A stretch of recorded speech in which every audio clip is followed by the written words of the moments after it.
Dengerin obrolan bareng di Moski Podcast.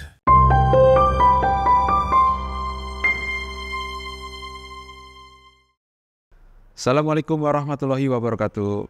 Apa kabar Ustadz? Ketemu lagi. Masya Allah. Alhamdulillah sehat-sehat juga. Alhamdulillah. Jangan bosan-bosan ya Ustadz ya. Kalau saya jadiin narasumber nih. Insya Allah. Soalnya Fine. alhamdulillah nih responnya positif nih teman-teman yang pada dengerin podcastnya saya di Spotify atau di YouTube. Pada seneng nih denger bahasan-bahasan kayak gini. Alhamdulillah. Oke, Ustadz. Jadi kan kalau banyakan orang itu taunya alam jin. Alam jin itu kan nyatu dengan alam kita. Terus banyak orang yang mengira jin, setan itu bentuknya, orang taunya jin itu apa? Jin dan setan itu berbeda. Nah, orang tanya gitu, ya setan ya bentuknya bisa kayak pocong, kuntilanak atau segala macamnya. Padahal di negara lain tidak ada pocong, tidak ada kuntilanak atau gitu-gitu kan. Nah itu kenapa beda-beda? Apakah memang di alam jin itu mereka bentuknya bersuku-suku kayak kita bangsa manusia nih? Ada yang kulitnya hitam, ada yang mancung, ada yang belok, kayak gitu-gitu. Padahal setahu saya ini Pak Ustadz ya, setahu saya jin ataupun setan pun kita nggak tahu bentuk aslinya sebagai manusia biasa. Betul. Dan kalaupun dibilangnya ada yang pernah melihat aslinya, ya itu cuman bentuk dasarnya, misalnya kayak api atau cahaya, ya gitu aja, dia nggak membentuk seperti yang di film-film horor kayak gitu. Mungkin Pak Ustadz bisa menjelaskan nih tentang alam jin nih. Oke.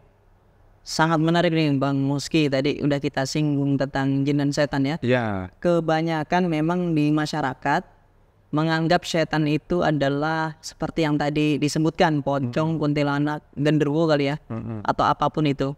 Nah, untuk episode kali ini kita akan bedah tentang seluk-beluk alam jin. Ya. Jadi seperti yang di pembukaan tadi, di mukadimah, bahwa alam jin itu unik memang. Jadi alam jin itu adalah alam gaib. Gaib itu definisinya adalah yang tidak bisa diindra sebenarnya.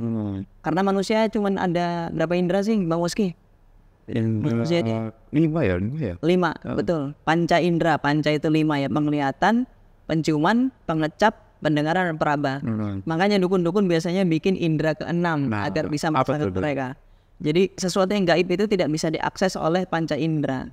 Itu yang pertama, itu yang gaib. Nah, gimana sih definisi mudahnya tentang alam jin dan alam manusia? Ini mungkin biar langsung bisa terserap pengetahuannya adalah seperti kita ngelihat ikan di akuarium.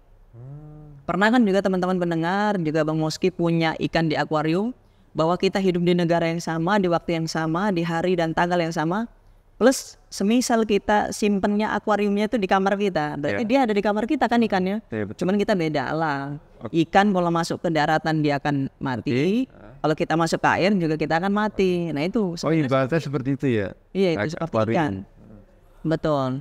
Nah sekarang bahasannya yang enak, kita bagi, ada hal yang menarik yaitu ada 3 suku kata. Nah kita bagi ya, ada jin, ada setan, ada iblis. Ini kadang orang nggak bisa membedakan.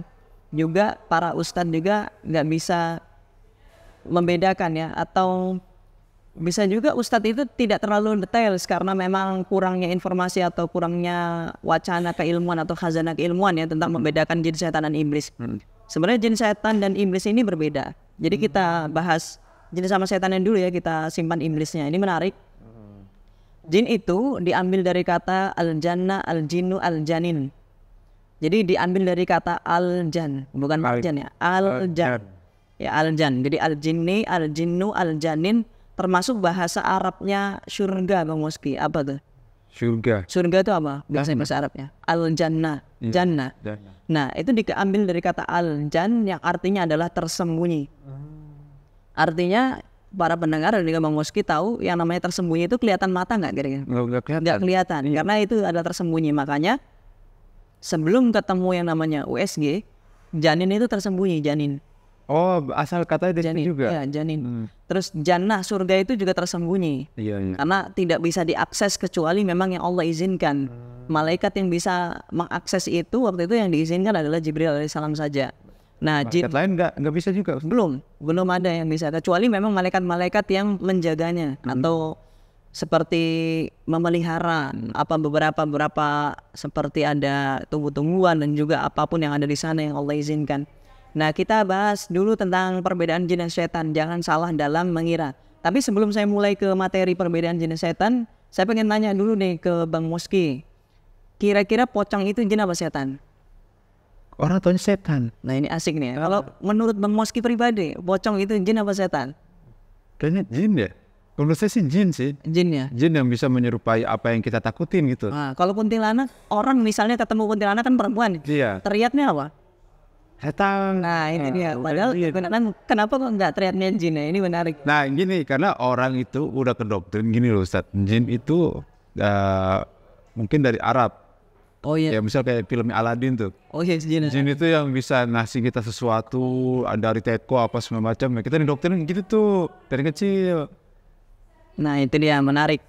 Jadi kita akan bahas dulu kuntilanak dan jin itu kuntilanak dan pocong tadi ya, itu jin apa setan. Jadi yang paling benar dari kuntilanak dan pocong itu adalah mereka adalah jin. Jin. Karena jin itu adalah makhluk yang tersembunyi. Jadi pocong, genderuwo, tuyul dan segala-galanya yang kita kenal itu mereka adalah jin. Nah, sedangkan apa itu setan?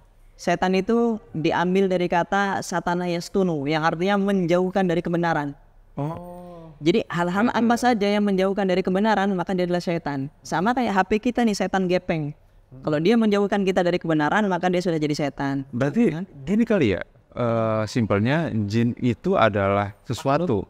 Makhluk sesuatu. Makhluk sifat, sedangkan setan adalah sifat. Sifat, betul. Kayak Bang Moski. Saya ketemu Bang Moski misalnya di kantor, tiba-tiba Bang Moski nyuguhin saya kopi. Berarti Bang Moski memiliki sifat yang dermawan. Sedangkan dermawan bukan makhluk. Pelit, medit, koret itu adalah sifat. Nah, setan itu adalah sifat yang menjauhkan kita dari kebenaran atau suatu pembangkangan, ketidaktaatan. Pokoknya semua yang dalam kategori negatif. Dan setan terbagi menjadi dua. Di surat An-Nas ayat terakhir, minal jinnati wan nas. Jadi yang namanya setan akan menjangkiti yang namanya jin dan manusia. Jadi kita jangan salah, kalau jin itu jangan kita sebut setan, karena jin juga ada yang beriman, sangat beriman, bahkan ada jin yang biasa-biasa saja. Ya, biasanya dibilang jin muslim. Jin muslim, ada juga jin fasik, jin muslim yang sering ganggu manusia juga ada. Sama kayak kita berarti. Sama kayak kita. Terus ada yang namanya jin kafir, ya sama kayak manusia. Manusia juga ada yang muslim, ada yang mukmin, ada yang kafir juga, ada yang memang munafik gitu. Nah itu. Jadi jin itu tidak selamanya konotasinya adalah makhluk yang buruk, karena mereka juga ada yang beriman.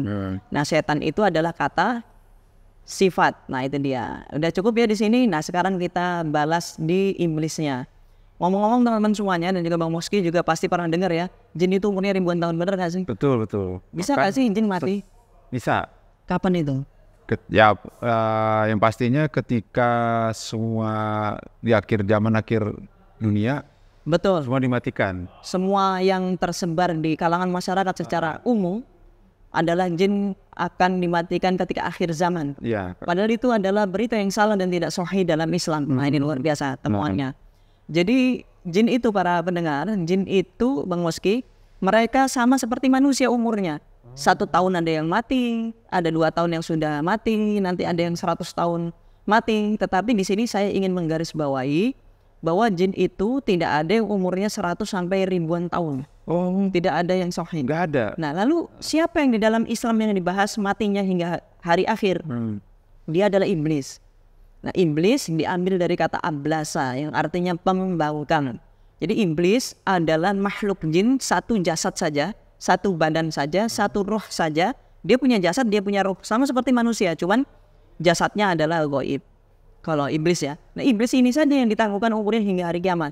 Dia diberikan itu istimewakan ya. Ke apa? Atas gini, ini ada juga ibroh ya, ada pelajaran di balik iblis ini. Jadi kalau kita sedang futur atau dapat masalah, lalu kita menuntut Allah, kenapa doaku kok tidak dikabul-kabulkan? Apakah aku adalah orang yang berdosa sebenarnya? Ataukah dosaku ini belum diampuni sedangkan doaku belum dikabulkan? Sebenarnya enggak juga. Allah itu lebih tahu timing atau waktu di mana doa itu pantas dikabulkan. Karena kenapa? Karena makhluk yang cepat dikabulkan itu adalah iblis doanya. Makhluk yang berdoa langsung dikabulkan serta-merta adalah iblis. Nah, makanya kalau doa langsung dikabulkan jangan ini dulu.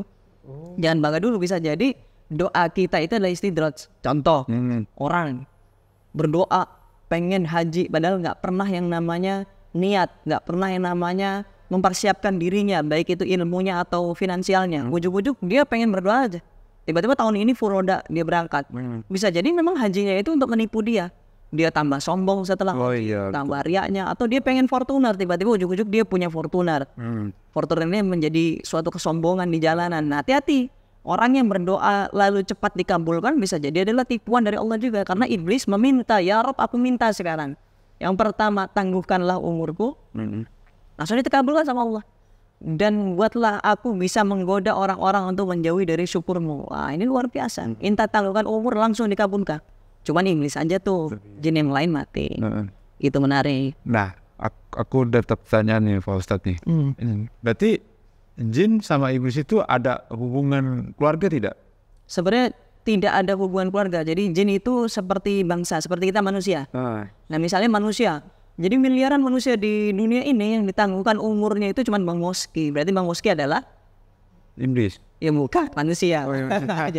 Jangan menuduh diri. Iya.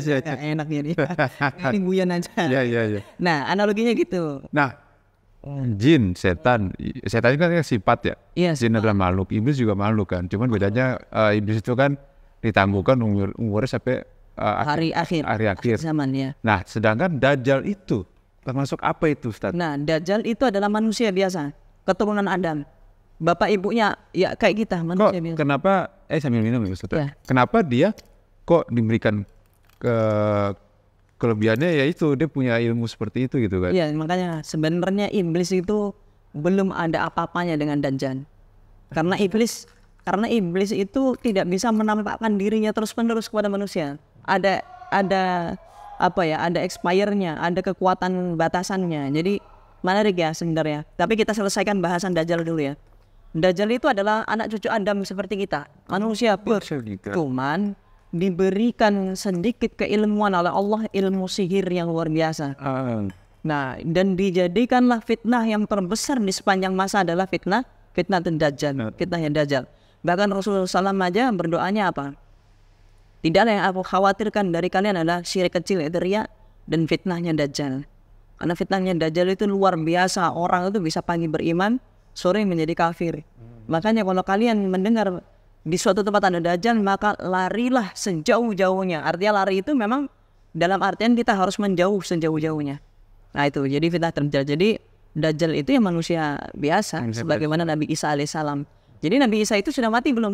Sebenarnya Nabi itu masih ada sampai detik ini. Ya, tahu saya tuh Nabi Isa, terus Nabi Khidir ya. Nah itu yang kisah-kisah di masyarakat. Sebenarnya kalau Nabi Khidir itu juga tidak sahih. Tidak sahih ya. Kisahnya Nabi Khidir itu hanya Allah bahas dan Rasulullah SAW bahas hanya sebagai pelajaran saja. Tidak dibahas sampai umurnya. Hanya pelajaran untuk kita semuanya. Karena itu sebenarnya kan bukan Nabi kita ya, Nabi Musa ya. Di zaman Nabi Musa alaihissalam, ketika dia salah dalam berkata, jadi kayak sok pinter. Sebenarnya kan yang tahu di seluruh dunia ini adalah Allah. Jadi kita harusnya jawabnya Allah alam. Tapi kalau itu Nabi Musa alaihissalam merasa dia Nabi, ini kesalahan beliau ya nggak apa-apa. Tapi bukan menghinakan beliau. Memang kita belajar dari situ agar kita nggak sok tahu lah. Jadi ketika ditanya sama umatnya, ada nggak orang yang melebihi dirimu dalam kecerdasan dan pengetahuan? Kata beliau, Nabi Musa alaihissalam, nggak ada, aku paling ngerti. Allah tegur itu bahwa ada satu hambaku yang soleh berada di tengah di antara dua lautan yang tidak bersatu. Carilah dia dengan membawa ikan bekal itu. Nah gitu. Jadi Dajjal ini udah clear ya. Dajjal itu adalah manusia yang diberikan ilmu sihir yang paling luar biasa. Oke, mungkin untuk pembahasan Dajjal di segmen berikutnya kali ya Pak Ustadz ya. Kayaknya bakal panjang banget nih. Dan kayaknya dengan sistemnya ini lebih ngeri lagi. Iya, nah itu nanti aja ya. Oke, kita balik lagi ke bahas masalah alam jin. Nah karena kalau kita di gunung gitu kan Pak Ustadz, ada namanya istilahnya, kalau anak gunung mesti tahu, wah di sana ada namanya pasar setan gitu. Pasar setan. Nah kalau kita ke sana, kita tinggal semalam, ketika kita bangun, tahu-tahu daerah yang lapang itu tahu-tahu jadi ada pasar. Ada pasar. Nah ini sebenarnya apakah manusia itu akhirnya masuk ke alam jin atau jin itu mempermainkan pikiran manusianya? Baik, ini pertanyaan dan bahasan yang bagus. Jadi gini Bang Moski, sebelum kita masuk di penjelasan ini ya, ada 2 menit deh kisah bagus. Kan ada orang yang pernah melihat pocong ya, Ya, melihat kuntilanak ya, padahal mereka itu alamnya berbeda. betul. Nah, jadi gini Bang Moski, kira-kira kalau misalnya kita membunuh jin itu bisa atau tidak? Banyak orang yang bilang bisa, dengan cara apa? Baca ayat kursi. Nggak bisa juga. Kalau buktinya bisa dibunuh dengan ayat kursi, tentu udah banyak jin-jin yang kita bunuh dengan bacaan ayat kursi. Kalau saya pernah dengar jin, misalnya setan lah gitu. Setan yang kalau udah menampakkan diri ke kita, itu sebenarnya dia lemah. Itu kita bisa bunuh. Betul. Nah itu yang sahih. Jadi analoginya seperti ikan dan lautan. Kalau kita masuk ke dalam lautan bertempur atau berantem sama ikan hiu, siapa yang menang Bang Moski? Tentu hiunya. Kalau di dalam laut. Tapi kalau di daratan kita yang menang. Nah artinya apa? Dari analogi ikan dan manusia di lautan ini, manusia bisa masuk ke lautan, hiu pun juga bisa masuk ke daratan. Artinya apa? Ini membuka cakrawala syar'i kita sehingga ada orang yang dulu menempuh ilmu-ilmu mungkin yang kita sebut sebagai, saya tidak membenarkan ilmunya, ada atau tidak, tapi kalau untuk kejadian yang dipaparkan, saya percaya. Kenapa? Dalam Islam itu memang ada bab di mana jin bisa masuk alam manusia, tapi sifatnya terbatas. Karena dia lama-lama nggak bisa napas, dia akan mati. Manusia bisa ngerogoh sukma misalnya, boleh sukmanya atau memang jasadnya secara utuh masuk alam jin. Jadi bisa kita manusia nih masuk alam jin. Silakan teman mencari kisah sahihnya di zaman Umar bin Khattab, seorang laki-laki berangkat sholat isya Bang Moski. Tiba-tiba dia hilang, dibawa seperti angin. Ternyata dia disandra selama 3 tahun di alam jin. Jadi dia nggak sadar kalau itu selama 3 tahun. Jadi istrinya ngadu ke Umar bin Khattab bahwa suamiku sudah hilang selama 2 pekan. Habis itu suamiku sudah hilang selama 1 bulan. Kata Umar, tunggulah beberapa tahun. Misalnya bukan berapa tahun, malah saat itu tunggulah 1 tahun kalau tidak salah. Itu nanti teman-teman cari sendiri, saya agak lupa itu syarahnya, penjelasannya. Pokoknya tunggu beberapa tahun saja, nggak sampai 3 tahun lah. Kalau memang suamimu tidak kembali, menikahlah kamu dengan laki-laki lain. Ternyata sudah 3 tahun, dia menikah sama orang lain, laki-laki ini kembali. Ceritanya, ada pertempuran hebat di alam jin.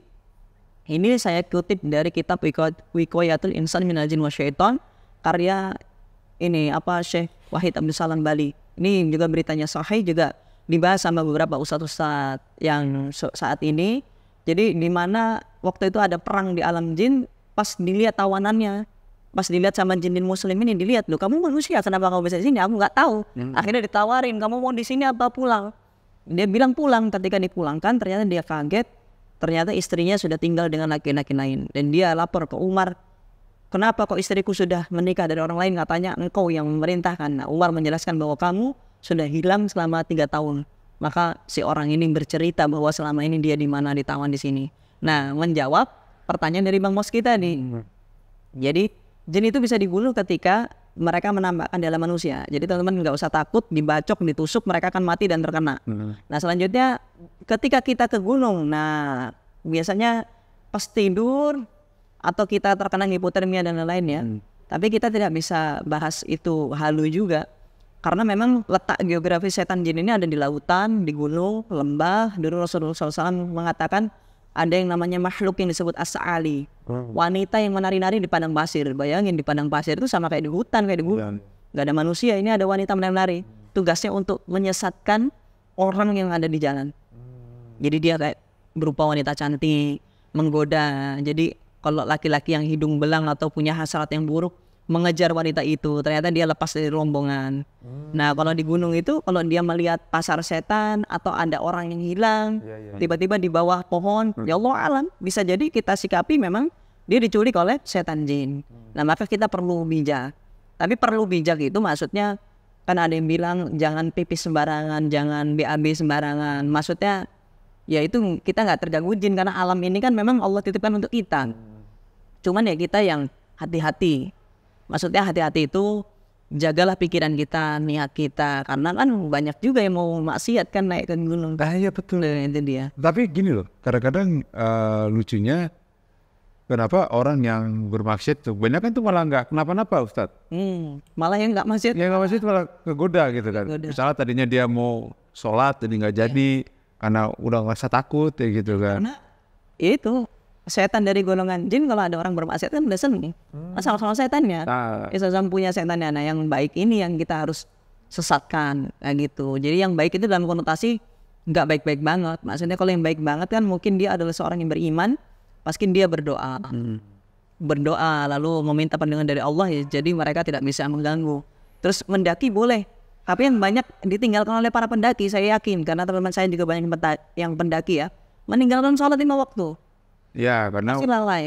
ngerasa nanggung kan Ya di nanggung. jalan, terus gak ketemu air alasannya gitu kan. Iya, medan yaitu. Sedikitnya pengetahuan tentang agama, padahal wudhu dengan air yang hanya 1 cup atau 1 cangkir air minum saja udah cukup sebenarnya bisa. Kayak kita lagi umroh kan pakai air zam-zam, Iya, betul. saya kira bisa. Nanti mereka belum belajar. Jadi kalau mereka dibawa ke pasar, ya memang ada. Dan menariknya Bang Moski memang bukan setan jin ya. Di alam jin itu juga sama seperti kita, ada gedung-gedung. Oh berarti yang ke info-info berita tentang kota Sarjana. Sarajana itu bener ya? Ya benar, memang ada seperti itu. Itu yang kita riset sama beberapa ustadz, seperti Ustadz Faizar juga. Yang orang-orang yang real, benar-benar indigo itu, yang benar-benar real ya. Nanti kan bisa kita uji dari keistiqomahan atau kekonsistensian jawabannya. Dan memang ada beberapa dari kitab-kitab dari masyayikh yang dibahas. Berarti alam jin itu seperti apa sih? Alam jin itu tidak siang, tidak malam. Jadi sendu kayak waktu maghrib. Kayak waktu maghrib persis. Itu cuacanya seperti itu aja? Seperti itu aja terus cuacanya. Itu yang menceritakan juga yang laki-laki yang diculik di zaman Umar bin Khattab. Jadi di sana itu sendu terus. Kayak maghrib kata dia seperti waktu maghrib. Hujan Hujan tidak ada ya. Terus Nggak ada. mereka juga makan, mereka minum, mereka juga punya ternak. Jadi ada hewan-hewannya juga, ada ternak.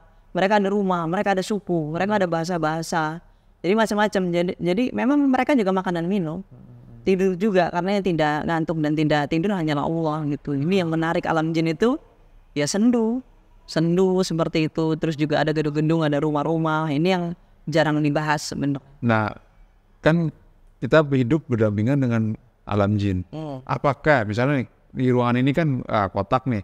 Iya. Apakah di alam sana juga ruangannya kotak juga? Kalau kayak gitu tidak terlalu mendetail. Jadi kalau yang dari beberapa kisah itu ya justru rumah. Ini menarik ya. Kadang ada orang yang jualan jimat kan seperti keris sama batu ali. Iya. Kan rumah jinnya. Tapi anehnya adalah ketika ritual pemanggilan jinnya, harusnya kalau di keris kan tinggal diketok aja kayak ketok pintu, jin-jin keluar gitu kan. Kalau enggak kayak nah sebenarnya kita kayaknya kemakan hoax atau berita dustanya film Jin dan apa sih? Jin dan Jun. Jin dan Jun apa? Yang di Ya Aladin. Aladin, oh ya Aladin, yang di apa sih Teko ya, ditusuk keluar. Sebenarnya enggak. Mereka kan kalau manggil kan pakai mantra dulu, pakai bakar-bakar dupa. Artinya apa? Jin itu di alam eksternal, di alam jinnya itu, alam gaib itu. Jadi jin tidak menempati rumah kita sebenarnya. Mereka punya alam dan mungkin rumahnya lebih bagus dari rumah kita. Bisa jadi. Nah itu kenapa mereka suka nongol di rumah gitu kan, ganggu gitu kan. Rumah kamu tuh ada setannya kayak gitu. Itu kenapa itu Pak Ustadz? Nah ya sebenarnya yang pertama orang yang bisa melihat jin adalah orang yang gangguan jin. Kedua memang dia orang yang dusta. Yang ketiga adalah orang yang halu biar dipanggil paranormal atau ya orang yang keren lah gitu kan. Orang bisa lihat jin yang keren kan katanya. Atau di hatinya memang dia ada jinnya. Jadi dia digoda untuk jadi takut gitu untuk sholat malam atau apa. Seperti yang dibahas di awal sama Bang Moski tadi, sedikit dibahas bahwa kalau di luar negeri kan keren-keren ya jinnya, Dracula pakai jas, vampir. Di Indonesia malah sebenarnya apa ya, penampakan dari jin itu ya, kita sebutnya sebagai tasyakul itu penampakan diri. Nggak ada elit-elitnya loh, pocong pakai baju mayang, suster ngesot, udah suster ngesot lagi, kuntilanak bajunya lusuh. Nah sebenarnya, nah kenapa sih kita harus harus takut sama mereka? Memang mereka tujuannya menakut-nakuti agar kita berhenti untuk sholat. Takut sholat malam atau sholatnya was-was, atau kita ketakutan merasa jin itu lebih mulia dari kita. Dan permintaan mereka harus diikuti, misalnya harus pakai bubur merah putih kalau nggak pakai kopi pahit lah. Sebenarnya mereka nggak makan itu. Yang diambil adalah ketaatan kita. Nah, kalau kita taat sama mereka berarti wah bodoh kan gitu.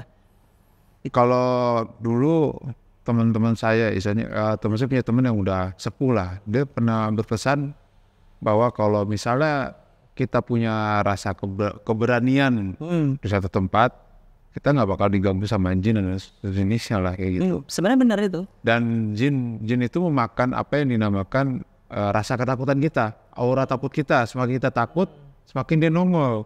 Iya. Kayak gitu. Itu benar nggak sih Pak Ustadz? Benar sebenarnya. Semakin kita takut, mereka akan semakin menggoda karena tujuan mereka kan menghinakan manusia. Padahal kita lebih mulia daripada mereka. Nah itu sebenarnya benar. Kalau kita ketemu penampakan, kita maju aja, mereka kan ketakutan sendiri. Pantesan aja orang kalau ada yang apa sih, mana ada setan segala macam. Nah dia akhirnya beranilah gitu ke tempat itu. Tapi kan kita dilarang untuk namanya sombong, takabur kan. Nanti pas toto dia nongol, itu takut gitu kan, kabur. Akhirnya ya udah cerita tentang jin itu suka mana-mana kayak gitu. Iya betul. Itu dia, jangan takabur. Karena jin itu juga bukan makhluk yang remeh ya. Mereka punya kekuatan yang sebenarnya spesial juga. Dan di zaman Nabi Sulaiman aja bagaimana mereka bisa memindahkan istana ya Ratu Bilqis. Tapi kan tidak diizinkan sama Allah. Bahkan juga membantu Nabi Sulaiman untuk membuat suatu wajan atau kuali yang besar untuk memasak ratusan unta. Itu kekuatan mereka kan luar biasa. Tapi dia bisa masuk ke tubuh kita ya, Ustaz? Nah, jadi ya di dalam tubuh kita kan memang ada jin korin nih. Kadang orang ketukar. Kalau jin korin itu nggak bisa menyuruh kita kepada kemaksiatan. Nyolong misalnya, mencuri, nggak bisa. Tapi mereka hanya memerintahkan kita untuk menunda-nunda ibadah. Nah, yang jin eksternal bisa. Kalau memang kita panggil. Manggilnya itu dengan cara yang apa? Dengan cara mungkin kita datang ke dukun-dukun, berobatkah atau meminta jimatkah. Tuh. Udah kayak instalasi aja, kayak HP diinstal WhatsApp aja gitu.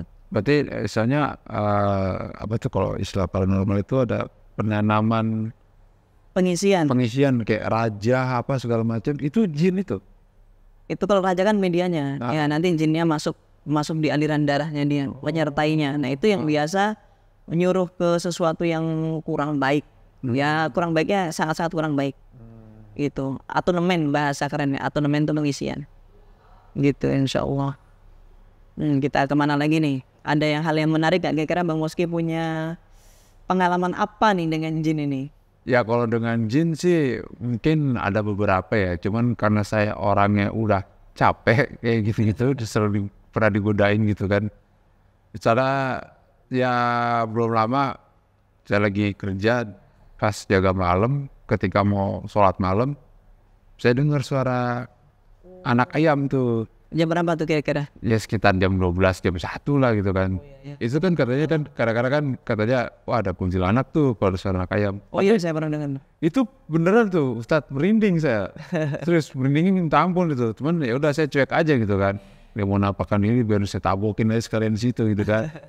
Berani sekalian gitu. Karena pegangan saya adalah kalau setan atau jin yang udah menampakkan diri di hadapan kita, gak apa-apa kita tabuk sekalian gitu kan. Iya, itu betul. lagi lemah-lemahnya dia gitu kan. Betul. Justru kalau misalnya kita yang takut, justru kita yang kalah. Justru kita yang kalah. Jadi memang itu, kalau orang yang ya nggak tahu berobat ke dukun atau dia minta jimat, itu mereka sebenarnya instalasi jin yang mereka nggak tahu. Karena jinnya kan seneng nih, waduh nih orang melakukan kesyirikan, malah tambah diajak ke yang lain. Karena kesyirikan itu kalau udah mentok-mentok pasti pencabulan, kalau nggak pembunuhan. Itu yang di Banjarnegara berapa belas orang itu yang gara-gara pengganda uang.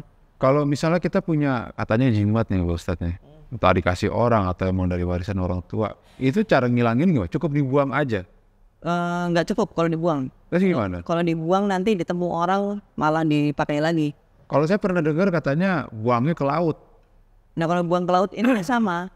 Tujuan buang ke laut dan dihancurkan, benar-benar dimusnahkan. Itu biar nggak dipakai lagi oleh orang lain. Gitu. Jadi kalau misalnya bentuknya adalah besi, logam, ya kita gerinda, kita potong-potong. Kalau itu bentuknya kulit, kita robek-robek dulu baru kita kubur. Kulit sama seperti kita menggunakan adab dalam diri manusia ya. Rambut dan kulit itu kan dikubur. Jadi tapi kalau yang besi ya kita hancurkan lalu dibuang begitu saja. Kalau batu? Kalau batu dikepruk dipukul, dihancurin sampai nggak berbentuk. Nah kalau emas gimana? Nah emas itu kita lihat, emas yang dijadikan azimat itu diruqyah dulu baru boleh dijual. Akan tetapi kalau emasnya berbentuk suatu simpul-simpul atau raja-raja atau tulisan-tulisan tertentu yang itu memang simpul-simpul sihir, maka itu tidak bisa dipergunakan lagi, lebih baik dihancurkan dan dibuang ke laut atau pokoknya dihancurkan biar hilang lah, tidak terbentuk seperti itu. Nah, kalau misalnya kita buang ke laut atau buang kemana jimat-jimat itu, akhirnya ditemukan orang lain, dia secara gak sengaja ya seneng lah, misalnya cincin nih kita buang ke laut, akhirnya ada penyelam yang nunggu cincin itu dipakai. Nah itu terpengaruh dengan cincin itu kita ikut dosa nggak sih? Kalau kita sudah tidak tahu, insya Allah enggak, karena niat kita, yang lain niat kita. Karena kenapa saya bilang buang ke laut? Karena saya pernah dengar tuh, lautan itu menetralkan suatu hal yang jahat. Atau sihir yang nyebrang laut putus. Santet lah. Ibaratnya kita kalau lagi punya luka, disiram pakai air garam, kayak gitu. Itu bener gak sih, Ustaz? Sebenarnya kalau untuk menetralisir penyakit kulit bisa, atau penyakit-penyakit secara medis tertentu bisa. Tempatnya kalau untuk yang sihir atau jin malah tidak. Kenapa tidak? Justru singgasananya iblis itu Allah berikan tempatnya iblis, langsung beriblisnya di atas lautan.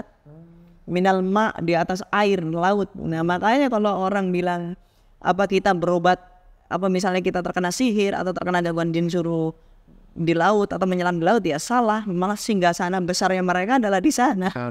Gitu. Nah kan saya teringat pas yang pasang setan, berarti yang namanya manusia itu dicurik sama jin itu bener ada. Sahih. Bener ada. Kayak orang yang akhirnya keseret di lautan gitu kan, yang misalnya kayak di Parangtritis itu terkenal kan. Oh iya terkenal. Kayak jinnya si Nimborong ya? Apa? Nyi Roro Kidul. Ya, Nyi Roro Kidul. Nah, banyak orang yang akhirnya keseret ke situ kan, dan mikir aja masyarakat di sana mikir, wah mereka korban itu dibawa ke istananya si Nyi Roro Kidul kayak gitu. Itu bener gak sih? Sebenarnya yang itu yang tidak benar, karena setiap hamba Allah yang mati, ya kita nggak bisa juga mempercayai itu diseret oleh setan jin ya. Karena memang arus dari ombaknya itu kan juga memiliki arus. Jadi bukan hanya ombak, tapi ada arus bawahnya itu yang menyeret kaki. Nah jadi orang yang sudah mati itu sudah haknya Allah. Roh mereka Allah tahan. Ya, dia tidak akan kembali lagi. Tidak akan kembali. Tapi Allah akan kembalikan lagi pas selesai dikuburkan secara sempurna. Allah kembalikan. Jadi dia sebenarnya hidup, cuman alamnya sudah beda. Jasadnya yang mati, hancur, tapi ruhnya dikembalikan lagi. Ke kuburan. Kalau ke kuburan kita wallahu alam kemana? Karena alamnya disebut alam barzah. Jadi kayak gimana ya? Kayak di dalam, mungkin gini. Kita tahu Nusa Kambangan kan ya? Tahu. Nah misalnya bangsa jin itu semuanya ada hidup di alam yang ini. Dan Nusa Kambangan itu nggak bisa diakses juga sama orang-orang biasa. Yang bisa akses itu makhluk-makhluk gaib yang lain. Malaikat kan makhluk gaib, bisa akses ke alam barzah, mungkin seperti itu. Jadi alam barzah ini alam gaib yang nggak bisa diakses sama apa namanya jin. Jadi jin itu cuma dikasih alam gaib yang misalnya sekupluk itu aja. Mereka nggak bisa akses ke alam malaikat. Nah malaikat punya markas-markas dan rumah-rumah sendiri yang Allah bagi-bagi sendiri. Bahkan mereka nggak bisa akses yang malaikat yang paling tinggi kan, langitnya berlapis-lapis. Sampai malaikat yang membawa arsy Allah ya mereka nggak bisa akses.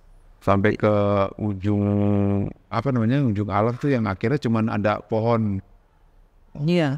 Itu nggak bisa ya? Nggak bisa. Kan langit pertama dibanding langit kedua seperti cincin yang dibuang ke padang pasir. Nah, cincin itu adalah langit yang kita tempati ini, dan langit keduanya adalah padang pasir segitu luasnya. Dan begitu pula sampai 7. Jadi kita ini kecil banget. Dan jin nggak bisa akses itu. Gitu. Sangat terbatas.